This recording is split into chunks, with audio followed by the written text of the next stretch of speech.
Well, ladies and gentlemen, it looks like winter is upon us again, and now that the wind and wind chill temperatures are throwing the works on Long Island, I figured now would be a great time to dig through some archive footage that I never uploaded to the channel.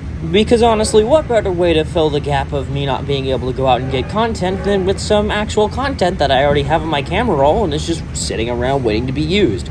So, without any further ado, I introduce you, what is this series called again? Oh, right, I didn't think of a series name for this yet. Let's call it archive footage and call it a day. But first up on this little dump of archive footage that I have lying around is this day trip I took back in August last year with a buddy of mine from the city. His channel's in the description, Railfanning of New York. You go check him out, check out his videos and whatnot. But he invited me into the city one day and was like, hey, we should go check out the Hudson Line and the Northeast Corridor, because honestly, why not? So I took him up on his offer, and sure enough, we did. So, with that being said, let's get right into it. Let's just jump into it. The day started around 7 a.m. with the arrival of train 2737, the second of two direct trains to Penn Station from the Montauk branch. Oh yeah, no, go ahead. There's totally not a train coming. Just walk around those down crossing gates. That's fine.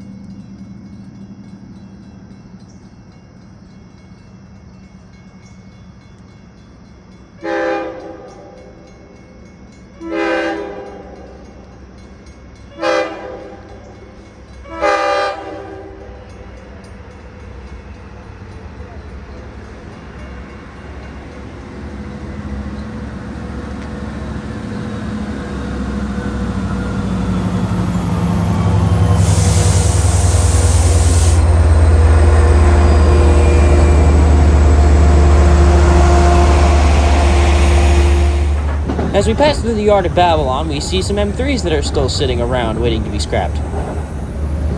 And some more M3s sitting at the Hillside Support Facility. Same difference. I've heard from employees, they say it's a prison anyway.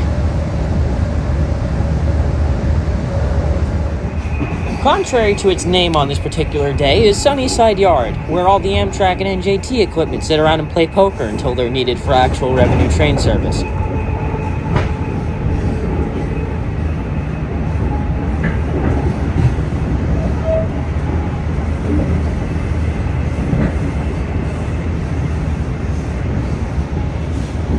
Grand Central Station. It's grand, and it's central.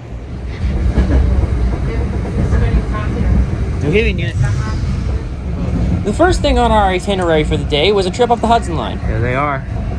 As you can see, we're in Yonkers, passing the Kawasaki plant with all of these new M9 cars we're supposed to be getting. I think we already got them by now.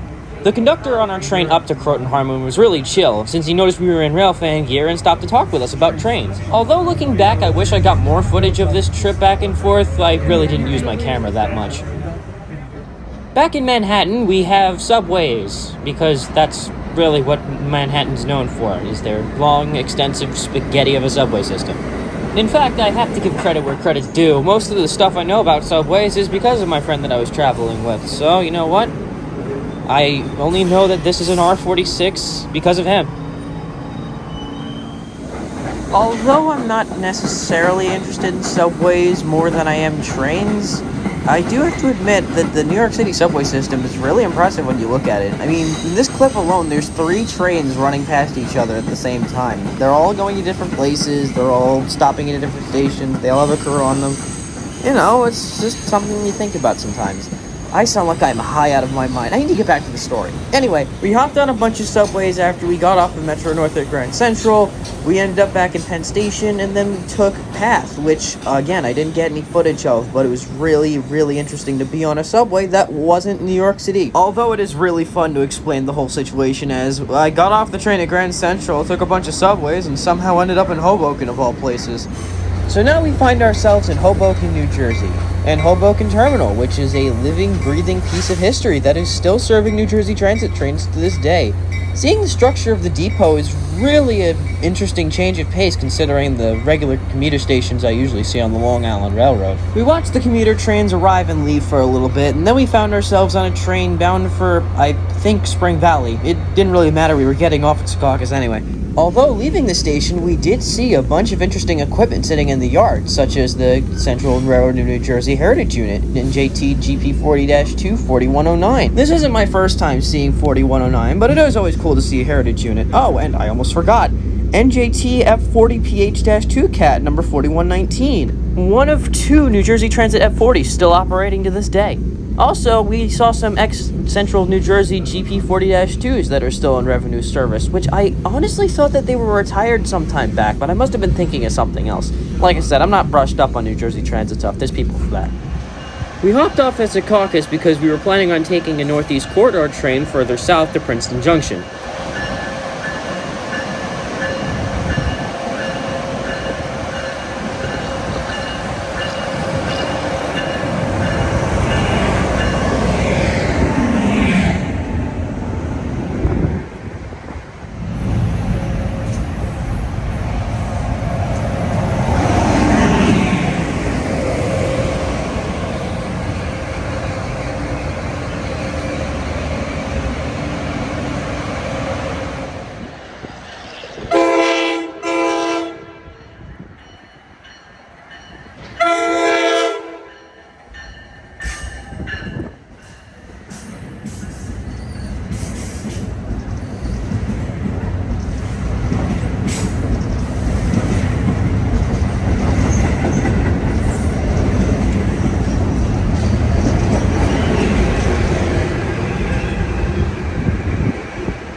Finally, a train bound for Princeton Junction and points south pulled into the station. Although completely not planned by us, the train that we were taking had NJT 4636, the Pennsylvania Railroad Heritage Unit, right up in the front.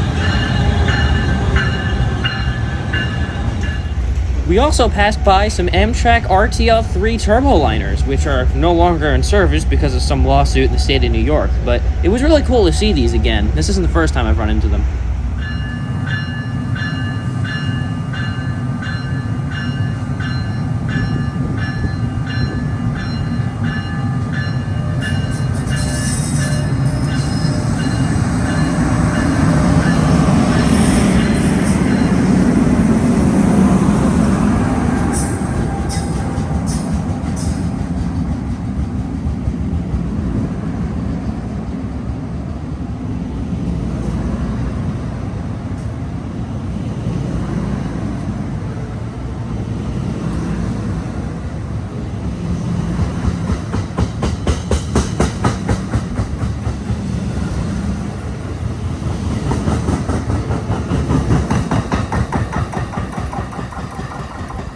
We finally got off the train at Princeton Junction, New Jersey.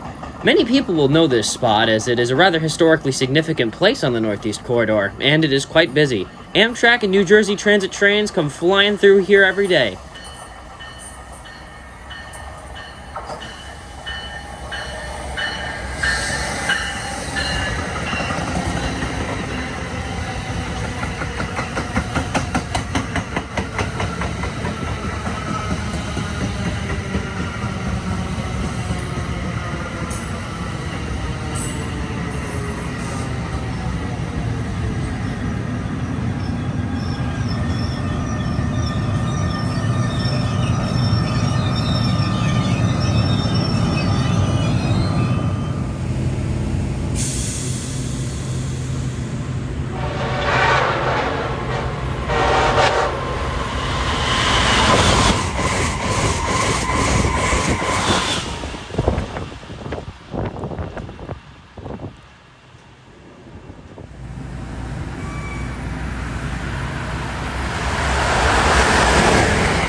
The sun was setting on our adventure and it was time for us to head home.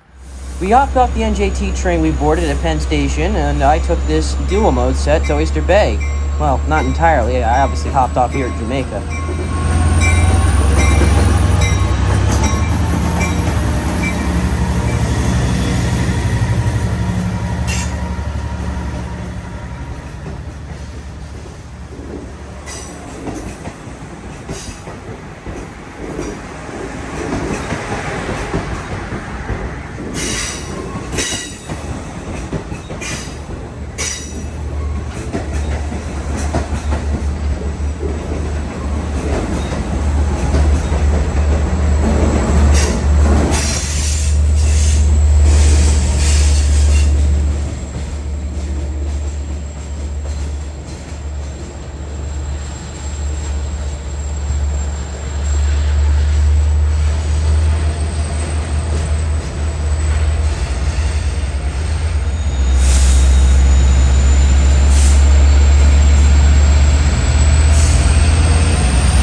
After I hopped off one of the M7 trains at Babylon, I was met with my ride home.